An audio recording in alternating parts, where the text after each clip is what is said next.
आउज़ुबिल्लाहिमिनश्शैतानिर्रजीम बिस्मिल्लाहिर्रहमानिर्रहीम। कैसे हैं व्यूवर्स? उम्मीद है आप सब खैरियत से होंगे।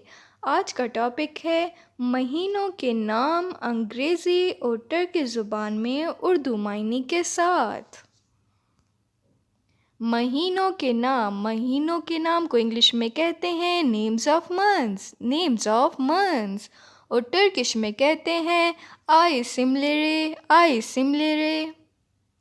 जनवरी को इंग्लिश में कहते हैं जनवरी और टर्किश में कहते हैं उजक। फरवरी को इंग्लिश में कहते हैं फेब्ररी और टर्किश में कहते हैं शुबात। मार्च को इंग्लिश में कहते हैं मार्च और टर्किश में कहते हैं मार्थ। अप्रैल को इंग्लिश में कहते हैं अप्रैल और टर्किश में कहते हैं निसान। मई को इंग्लिश में कहते हैं मे और टर्किश में कहते हैं मायस।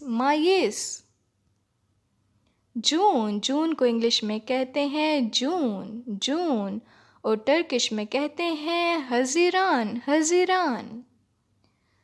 जुलाई को इंग्लिश में कहते हैं जुलाई और टर्किश में कहते हैं तेमुज़। अगस्त को इंग्लिश में कहते हैं ऑगस्ट और टर्किश में कहते हैं आस्तुज़। सितंबर को इंग्लिश में कहते हैं सेप्टेम्बर और टर्किश में कहते हैं एलुल। अक्टूबर को इंग्लिश में कहते हैं अक्टूबर और टर्किश में कहते हैं इकिम। नवंबर को इंग्लिश में कहते हैं नवंबर और टर्किश में कहते हैं कसम। दिसंबर को इंग्लिश में कहते हैं डिसम्बर और टर्किश में कहते हैं अरालुक। तो ये थी आज की वीडियो। प्लीज़ मेरी वीडियो को लाइक शेयर और कमेंट ज़रूर कीजिए प्लीज़, और अपनी फैमिली और फ्रेंड्स में मेरे चैनल को ज़रूर शेयर कीजिए। अल्लाह हाफिज़।